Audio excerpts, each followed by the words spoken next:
What's up, guys?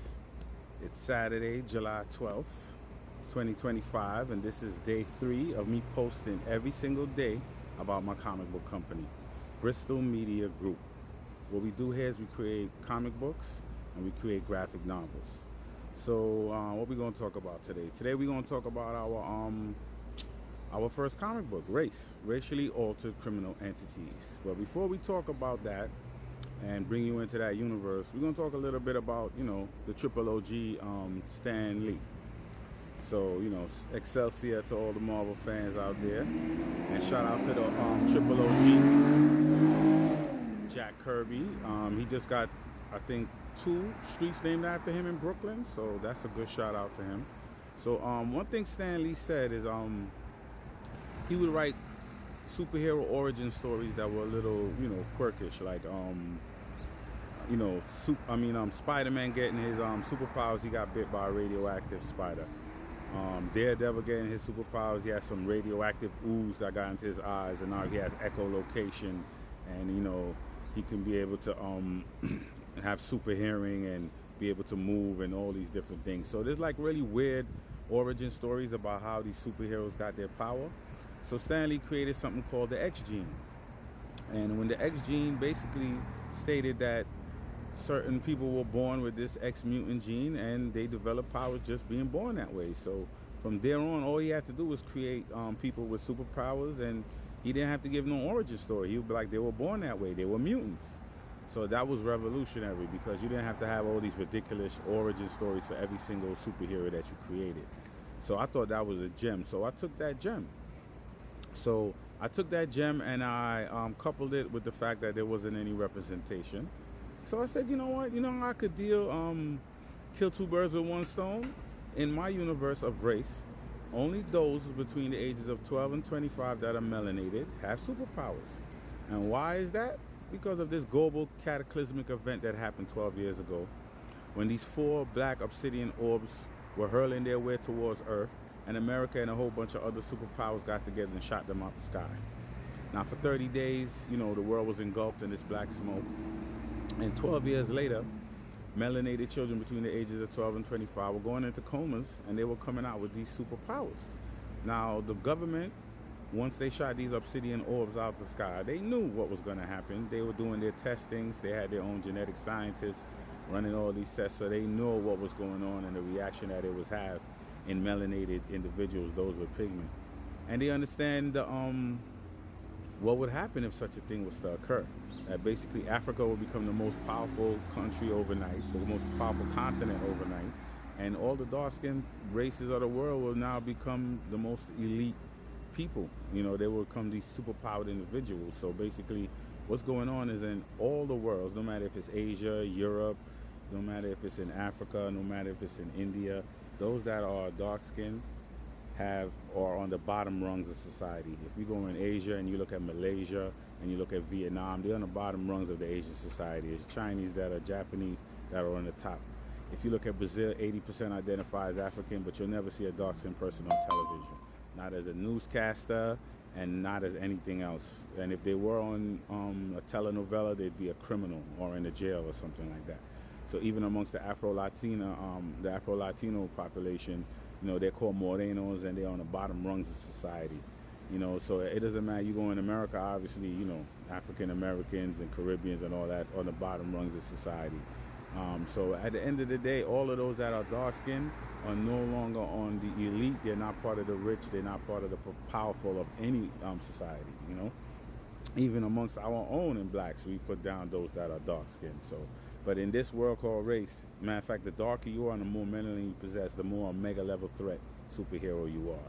So you could imagine that this world kind of writes itself, especially when you look at what's going on in the real world, when those who don't have no powers and are impoverished and are dark skinned or being stepped on. Could you imagine if we really had superpowers and we really had the means to change who we are? That's why the plot line of race is, what if the oppressed gain power over their oppressors? Will we destroy each other, or will a greater threat unite us all? Because the way stiff-necked and hard-hearted that human beings are, I don't believe it's going to take something of a superhuman threat to wipe us out of existence for us to truly have unity. because we just have too many separations. And race is a human construct, something society put on each other so they could deem themselves higher than another individual. So we're all human beings at the end of the day. And even if you're like, you believe in God and you believe in the Bible, which is like maybe 70% of the world, at the end of you know that we all come from Adam. We're all the same people. We all have the same cells. We bleed the same. We eat. We have to go to the bathroom. We have to sleep. We have basically 95% similarities and maybe 5% differences. But that 5% differences is what separates us all from each other and what's caused us to act like savages and just want to put each other down and enslave and destroy each other. So at the end of the day, race is a human construct. But it's a good word to draw in everybody, especially with everything that's going on now. So racially altered criminal entities, we enter this world 12 years later. So now what race is a multi-global organization headed by America, also includes Europe and Asia, and they put together this global agency led by General Jebediah Grant of America. He's a big general, and he's running race. So race has to go out there now and recruit all these melanated, super powered individuals and either lock them up, destroy, take them off the board, or recruit them and make them join the force. So basically you have to keep this threat under order. So racially altered criminal entities is a global, multi-global unit headed by America, and they're over there trying to take all of these melanated individuals between the ages of 12 and 25 across the globe and take them off the map. Issue 1 is a great visual because you have Bloods and Crips fighting the race agency. So it just looks like gangbangers fighting the cops and not each other. So that's a different take already. You know what I'm saying to you? Bloods and Crips are usually fighting themselves, but not in this world, because all the gangbangers that are about money, clothes, and hoes actually have to take care of their barrios.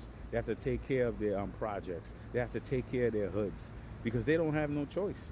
You know what I'm saying to you? Because now you have the cops and you have these race agencies about to put the beats on your abuela. So what are the Boricuas going to do? They're going to have to hold it down. You know, what are the blacks and Caribbeans going to do? They're going to have to take care of their tanti if you are Trinidad or Jamaican. So it forces all these guys to stop being gangsters and start being revolutionaries. So what's happening is only melanated individuals, and not African Americans or people from Africa. No, it's because 3/4 of the world has melanin. That's those in India. That's those in the Arabian Peninsula in the Middle East. So no more Palestinians throwing rocks at tanks. They're throwing tanks at Israelis. So we got to understand everything that's going on around the world has now been flipped 360. So now there's fear amongst those that rule, the European nations that rule, the American nations that rule, the Asian nations that rule, because of all the wickedness that they've done to these melanated individuals. They might have to deal with the repercussions, and they're scared. And that doesn't mean that that's what we're going to do, but everybody's going to choose to do what they want with their powers. Some are going to step up to the plate and become the superheroes and revolutionaries that they're supposed to be, and some are just going to take their superpowers and continue to be gangsters. You know, if they were robbing, they're going to rob more. If they're going to steal, they're going to steal more. And if they were bullies, they're going to bully more. So at the end of the day, we all got to pick a choice of what it is we want to do, because with much power is given, you know what I'm saying, and much authority is given, much responsibility is always given too. So welcome to the world of race, RACE, racially altered criminal entities.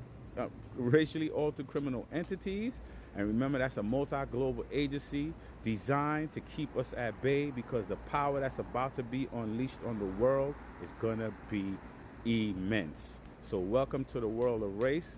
And we're going to, later videos, we're going to start going over the characters and how we, remember, I'm going to choose to tell this story just like The Wire. We're going to tell it from the mud and the gangsters and the pimps and the strippers and everybody that's in the field.